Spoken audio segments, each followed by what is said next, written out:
I'm going to talk about what I'm going to talk about on our panel speech about the future of public speaking. And my topic for the panel, I'm going to be talking about the history of the speakers and how they evolved public speaking. I have lots of questions for the discussion.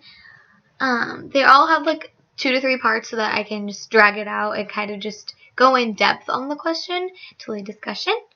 My first one is, who are some of the best public speakers of the past and why? What are characteristics that they had to be the best? I chose this question because I think look to the future, a lot of the times we have to go to the past and learn from it, or take a look at what people did wrong and change it. So I thought this was a cool question because we could talk about some of the most important public speakers, Martin Luther King, Abraham Lincoln, people who changed a movement and how they did that and what they did in public speaking that made it so powerful.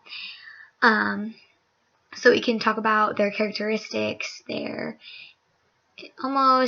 passion for the cause, their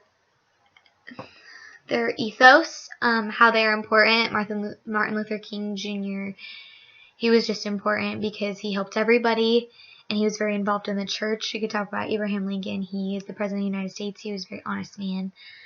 And this could just spark discussion on, those are 2 of my favorite speakers. We could talk about other people's favorite speakers as well. My second question is, are the characteristics of the past public speakers the same, or did they evolve? Do you think that to be an effective leader and speaker today, you need to have those characteristics? This is an interesting question that I want to ask because it kind of sparks the question of, did the characteristics of these speakers change over time? I haven't really thought about it. I just kind of wrote it, but I'm hoping that we can just look at the characteristics of today's public speakers and back in the day, kind of like how they get up in front of people, and this is just kind of a soapbox, and discuss the differences and if they're better or not as good, or we should go back to the old ways and incorporate them in maybe the future. My next question is, some people claim that our past greatest public speakers in history had a skill called oratory. What do you think that means in speaking? This relates to an article I read about the greatest speakers. It's a characteristic it's the name of a characteristic that most public speakers had in the past.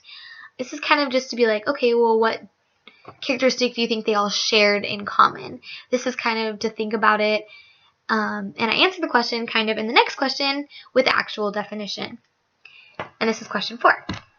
The actual definition of oratory is the natural skill to sway the public with rhetoric to create change in a nation. Do you think that public speakers have this skill? If so, who uses it, and is it necessary in all of our speeches or just politics?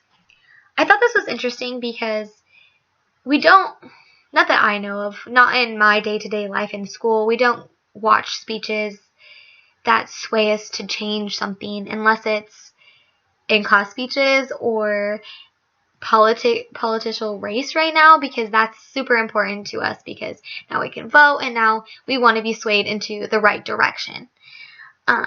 So I wanted to know, maybe to think about it, if it's important in other things, maybe like parts of activism where they try to get us to change our mind on something and actually do something.